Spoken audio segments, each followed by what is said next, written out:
Nandu's world వాళ్ళది latest point ఏంద్రా అంటే పోలీసులు నోటీస్ ఇవ్వడం జరిగింది. ట్విట్టర్ లో ఎక్స్ హ్యాండిల్ లో వాళ్ళ అఫీషియల్ పేజ్ లో వాళ్ళ గురించి ఒక పేజ్ అనేది పెట్టడం జరిగింది. ఏమనరా అంటే ఒకవేళ ఈ కేసు ప్రూవ్ అయితే 7 years 7 సంవత్సరాల జైలు శిక్ష ఖచ్చితంగా పడుతుందంట అని తెలంగాణ పోలీసులు వాళ్ళ ట్విట్టర్ అఫీషియల్ పేజ్ లో పెట్టడం జరిగింది. కర్మ అనేది ఉంటది మామ.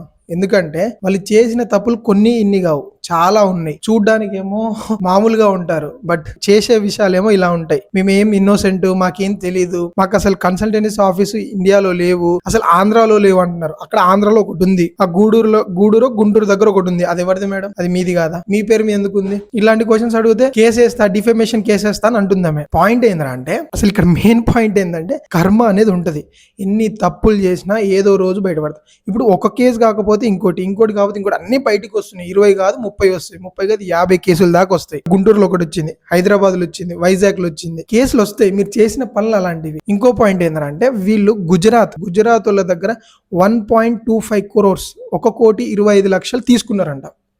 ఏది ఇలాగే జాబ్లు ఇప్పిస్తాం, మీ డిగ్రీ అయిపోయింది కదా, మీకు జాబ్లు ఇప్పిస్తాం, అక్కడ యూకేలో మీకు మంచి సెటిల్మెంట్ చేస్తాం, అంటే మంచి పొజిషన్లో ఉంచుతామని అదొకటి అన్నారండి. ఇంకోటి ఏంద్రా అంటే పాకిస్తాన్ వాళ్ళ దగ్గర, మన ఇండియా కాదు పాకిస్తాన్ కంట్రీ వాళ్ళ దగ్గర 88 లక్షలు తీసుకున్నదంట. డ్రైవింగ్ జాబ్ ఇప్పిస్తాం, అక్కడ చిన్న చిన్న పనులు చేపిస్తాం అని 88 లక్షలు పాకిస్తాన్ వాళ్ళ దగ్గర తీసుకున్నారంట. అయితే ఈ అన్ని విషయాలు తెలంగాణ పోలీసులు నోటీస్కి పోయింది, అంటే వాళ్ళ దృష్టికి పోయినప్పుడు వాళ్ళు ఏం చేశారంటే వాళ్ళ ట్విట్టర్ అఫీషియల్ పేజ్లో తెలంగాణ సైబర్ క్రైమ్ అని ఒకటి ఉంటుంది, దాంట్లో అఫీషియల్ పేజ్లో ఇలాంటి యూకే స్కామ్, అంటే ఇలాంటి స్కామ్స్ కానీ ఏమైనా జరిగితే 7 ఏళ్ల పాటు జైలు శిక్ష వాళ్ళ ఆ బాధితులకి దక్కాల్సింది ఎంతో కొంత ఇస్తారు.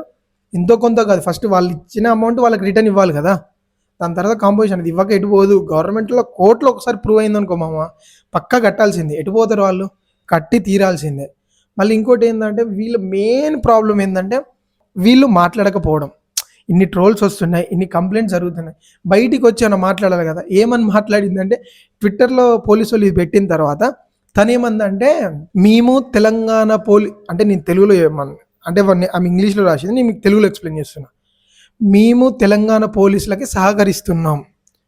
సహకరించడం కాదు మేడం, వాళ్ళు అక్కడ క్వశ్చన్ వేస్తున్నారు, మీకు ఇన్ని కంప్లైంట్స్ రేజ్ అయినాయి, కోర్టులో కేసు నడుస్తుంది, మీ లాయర్ ఏమో వాళ్ళు యూకే సిటిజన్స్, వాళ్ళకి ఏం తెలియదు కాదు మేడం, ఏం తెలియదు కాదు, అందరికీ తెలుసు. ఇక్కడ ఎన్ని కేసులు ఎందుకు రిజిస్టర్ అవుతాయి, తెలంగాణ పోలీసులు ఎందుకు పెడతారు? సో మేము మీ తెలంగాణ పోలీసు వాళ్ళకి సహకరిస్తాం, మళ్ళీ మా మీద డిఫమేషన్ కేసు వేసిన వాళ్ళ మీద యాక్షన్ తీసుకుంటాం. మేడం మీరు చిన్న చిన్న యూట్యూబర్స్ని ఏమనంటే వాళ్ళేమో కోర్టులో కేసు వేస్తే భయపడతారేమో, కానీ మీరు పెద్ద పెద్ద డిజిటల్ TV9 TV5 వాళ్ళనే తిడుతున్నారు. అది వాళ్ళకి వెనకాల ఉంటుంది, అది పక్కా వెళ్తుంది. ఫైనల్గా పాయింట్ ఏంది మామ అంటే చట్టం ముందు ఎంత పెద్దోళ్ళైనా దొరికితే, తప్పు చేసినట్టు దొరికితే ఇగో ఈ పరిస్థితి వస్తుంది.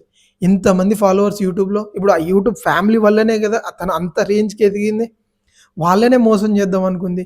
ఇక్కడ మెయిన్ పాయింట్ అంటే ఏంటంటే మామ, వాళ్ళు ఆ నందూస్ వరల్డ్ వాళ్ళు వాళ్ళ బాధితుల్ని ఎవరి దగ్గర అయితే డబ్బులు తీసుకున్నారో వాళ్ళని కుక్కల్లా చూశారు. అలా చూశారు అంతే, అందరూ అంటున్నారు అది. ఎందుకంటే వాళ్ళు చేసిన పని ఒకటి అసలు మాట్లాడట్లేదు మీడియా ముందు వచ్చి. వాళ్ళు డైరెక్ట్ ఏమన్నా అంటే వాళ్ళ లాయర్ ఉన్నారు, అతనితో మాట్లాడుకొని అంటున్నారు. అలా ఎలా కుదురుతుంది మేడం? మీరు రావాలి, ఇది పాయింట్.